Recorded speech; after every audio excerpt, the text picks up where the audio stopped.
നമസ്കാരം. ട്രംപ് ഇങ്ങനെ ഒരു അന്ത്യം പ്രതീക്ഷിച്ചില്ല. ഖമേനിയേക്കാൾ ഭീകരം. ചോരക്കളമാക്കിയ ടെഹ്റാനിൽ രക്തത്തിൽ കുളിപ്പിച്ച് ട്രംപിൻ്റെ തലയ്ക്ക് $10 ദശലക്ഷം ഇനാം പ്രഖ്യാപിച്ചുകൊണ്ട് ഇറാഖി സായുധ സംഘം എത്തിയിരിക്കുന്നു.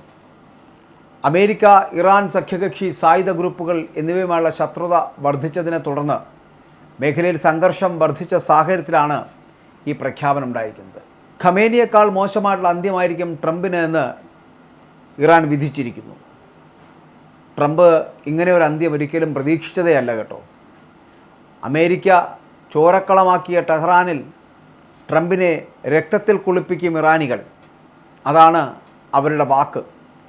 അതാണ് അവർ ട്രംപിന് വിധിച്ചിരിക്കുന്നത്. ആയത്തുള്ള അലി ഖമേനിയെ കൊന്നുതള്ളിയപ്പോൾ ഒരിക്കലും അമേരിക്കയും ട്രംപും കരുതി കാണില്ല ഇറാനികൾ അവരുടെ മനസ്സിൽ ഇങ്ങനെ ഒരു പ്രതികാരം സൂക്ഷിച്ചു വെക്കുമെന്ന്. അമേരിക്കയെ കരയിപ്പിക്കുക തന്നെ ചെയ്യും ഇറാനികൾ. പശ്ചിമേഷ്യയിൽ വീണ്ടും സംഘർഷം പുകയുകയാണ്. അമേരിക്കൻ പ്രസിഡന്റ് ഡൊണാൾഡ് ട്രംപിനെ വധിക്കുന്നവർക്ക് $10 ദശലക്ഷം പാരിതോഷികം പ്രഖ്യാപിച്ചുകൊണ്ട് ഇറാഖിലെ സായുധ സംഘം തന്നെ രംഗത്തെത്തുന്ന സാഹചര്യം ഉണ്ടായിരിക്കുന്നു. ഇസ്ലാമിക് റെസിഡൻസ് ഇൻ ഇറാഖ് എന്ന സംഘടനയാണ് വ്യാഴാഴ്ച കഴിഞ്ഞ ദിവസം ഇത്തരത്തിലൊരു ഭീഷണി മുഴക്കിയിരിക്കുന്നത്. ഈ വാർത്ത ഇറാൻ്റെ ഔദ്യോഗിക വാർത്താ ഏജൻസിയായിട്ടുള്ള IRNAയും റഷ്യൻ മാധ്യമമായിട്ടുള്ള RTയും റിപ്പോർട്ട് ചെയ്യുകയും ചെയ്തിട്ടുണ്ട്. ISISനെതിരായിട്ട് പോരാട്ടത്തിൽ കൊല്ലപ്പെട്ട കമാൻഡർമാരെക്കുറിച്ച് ട്രംപ് നടത്തിയ അപകീർത്തികരവും കുറ്റകരവുമായിട്ടുള്ള പ്രസ്താവനകളാണ് ഈ കടുത്ത തീരുമാനത്തിലേക്ക് സംഘടനയെ നയിച്ചത് എന്നുള്ള റിപ്പോർട്ടുകൾ പറയപ്പെടുന്നുണ്ട്. തങ്ങളുടെ നേതാക്കളെ അപമാനിച്ചതിനെതിരെയാണ് ഇത്തരമൊരു പ്രതികാര നടപടി എന്നിവർ അവകാശപ്പെടുകയും ചെയ്യുന്നുണ്ട്. എന്നാൽ ഈ ഭീഷണി ഔദ്യോഗികമായിട്ട് അമേരിക്ക ഇതുവരെ സ്ഥിരീകരിച്ചിട്ടില്ല. ഈ പാരിതോഷികം എങ്ങനെ കൈമാറുമെന്നോ ഇതിൻ്റെ പ്രവർത്തന രീതി എന്താണെന്നോ ഉള്ള വിവരങ്ങൾ അടക്കം ലഭ്യവുമല്ല. അമേരിക്കയും ഇറാനും സഖ്യകക്ഷികളും തമ്മിലുള്ള ശത്രുത മൂർച്ഛിക്കുന്ന സാഹചര്യത്തിലാണ് ഇങ്ങനെ ഒരു പ്രഖ്യാപനം വരുന്നത്. അമേരിക്കൻ പ്രസിഡന്റിനെതിരായിട്ടുള്ള ഭീഷണിയെ ചൊല്ലി അമേരിക്കൻ രാഷ്ട്രീയ വൃത്തങ്ങളിലും വലിയ ചർച്ചകൾ തുടങ്ങിക്കഴിഞ്ഞിരിക്കുന്നു. റഷ്യൻ മാധ്യമങ്ങൾ ഇത്തരം ഭീഷണികൾക്ക് പ്രചാരം നൽകുന്നതിനെതിരെ ചില അമേരിക്കൻ ആക്ടിവിസ്റ്റുകൾ ഉൾപ്പെടെ രംഗത്തെത്തിയിട്ടുമുണ്ട്. അതേസമയം വൈറ്റ് ഹൗസോ അമേരിക്കൻ അധികൃതരോ ഇതുവരെ ഈ വിഷയത്തിൽ ഔദ്യോഗികമായിട്ട് ഒരു പ്രതികരണവും നൽകിയിട്ടില്ല. അതേസമയം ഇറാൻ അവരുടെ പണി വളരെ കൃത്യമായിട്ട് ആരംഭിച്ചിരിക്കുന്നു. ബാബൽ മന്ദേബ് കടലിൽ അടച്ചുപൂട്ടുവാൻ ഹൂത്തികൾക്ക് നിർദ്ദേശം നൽകി കഴിഞ്ഞിരിക്കുന്നു ഇറാൻ.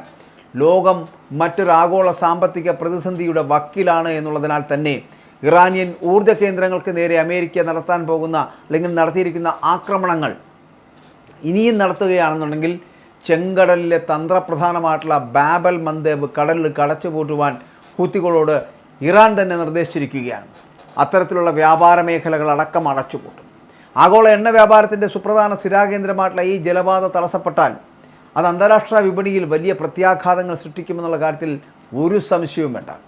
അപ്പോൾ അങ്ങനെ കണ്ണുനീരിൻ്റെ കവാടം എന്നറിയപ്പെടുന്ന ബാബൽ മന്ദേബ് ആഗോള വ്യാപാരത്തിൻ്റെ 10% നിയന്ത്രിക്കുന്ന വഴിയാണ്.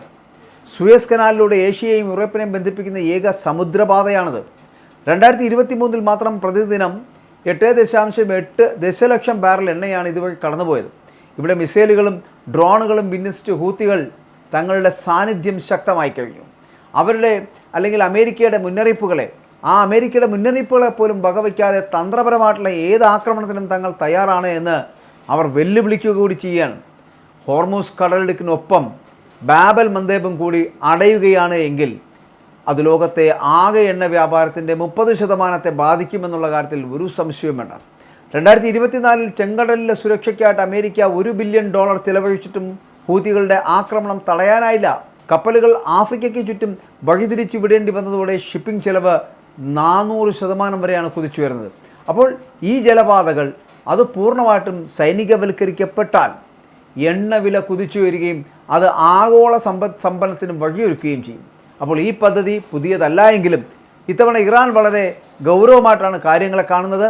തങ്ങളുടെ സൈനിക ആസ്തികൾ മാത്രമല്ല മറ്റ് തന്ത്രപരമായിട്ടുള്ള വഴികളും ഉപയോഗിക്കണമെന്ന് ഇറാൻ പാർലമെൻ്ററി വക്താവ് വ്യക്തമാക്കുകയും ചെയ്തിരിക്കുന്നു. അമേരിക്കയുമായിട്ടുള്ള തുറന്ന ഏറ്റുമുട്ടലിന് ഇറാൻ തയ്യാറെടുക്കുന്നു എന്നതിൻ്റെ വ്യക്തമായിട്ടുള്ള സൂചനകളാണിത്. ബാബൽ മന്ദേബ് കടലിടുക്കിലെ ഈ സംഘർഷം വെറുമൊരു പ്രധാന പ്രാദേശിക പ്രശ്നം മാത്രമല്ല, മറിച്ച് ആഗോള ഊർജ്ജ സുരക്ഷയുടെ കൂടി പ്രശ്നമാണ് എന്ന് പറയട്ടെ. സൈനികവൽക്കരണം ശക്തമാകുന്നതോടെ ആഗോള എണ്ണ വിലയിൽ വലിയ വർധനവുണ്ടാകുമെന്നും അത് സാധാരണക്കാരുടെ ജീവിതത്തെ സാരമായിട്ട് ബാധിക്കുമെന്നുമുള്ള കാര്യം ഉറപ്പാണ്. നയതന്ത്ര തലത്തിൽ പരിഹാരം കണ്ടില്ല എങ്കിൽ ലോകം വൻ വിപത്തിലേക്കാണ് നീങ്ങുന്നത് എന്നും ജലപാതകൾ തടയുന്നത് വെറും കപ്പൽ ഗതാഗതത്തെ മാത്രമല്ല ആഗോള സമ്പദ് വ്യവസ്ഥയുടെ നട്ടെല്ലിനെ തന്നെയാണ് ബാധിക്കാൻ പോകുന്നത് എന്നുകൂടി പറയേണ്ടിയിരിക്കുന്നു. എന്തായാലും ട്രംപ് ഇങ്ങനെയൊക്കെ ഇറാനെതിരെ കാണിക്കുമ്പോഴും തിരിച്ചടി ലഭിക്കുമെന്നുള്ള കാര്യം മറന്നു കാണില്ലല്ലോ. അതുകൊണ്ട് തന്നെ ട്രംപ് ഇങ്ങനെ ഒരു അന്ത്യം ഒരിക്കലും പ്രതീക്ഷിക്കുന്നതേയില്ല. ഖമേനിക്കാൾ ഭീകരമായിട്ടുള്ളൊരു അന്ത്യത്തിലേക്ക് ട്രംപിനെ കൊണ്ടെത്തിച്ചിരിക്കുന്നു ഇറാൻ. ചോരക്കളമാക്കിയിട്ടുള്ള ടെഹ്റാനിൽ രക്തത്തിൽ കുളിപ്പിച്ച് ട്രംപിനെ കിടത്താൻ അവർ തയ്യാറെടുക്കുകയാണ്. ട്രംപിൻ്റെ തലയ്ക്ക് ഏകദേശം $10 ദശലക്ഷം ഇനാം പ്രഖ്യാപിച്ചുകൊണ്ട് ഇറാഖി സായുധ സംഘമടക്കം പോർവിളി മുഴക്കുമ്പോൾ ഖമേനിയേക്കാൾ മോശമായിട്ടുള്ള അന്ത്യമായിരിക്കും ട്രംപിന് ഇറാൻ വിധിക്കുന്നത് എന്ന് പറയുമ്പോൾ ട്രംപ് ഇങ്ങനെ ഒരു അന്ത്യം പ്രതീക്ഷിച്ചിരുന്നില്ല എന്ന് നമ്മൾ ആലോചിക്കേണ്ടിയിരിക്കുന്നു.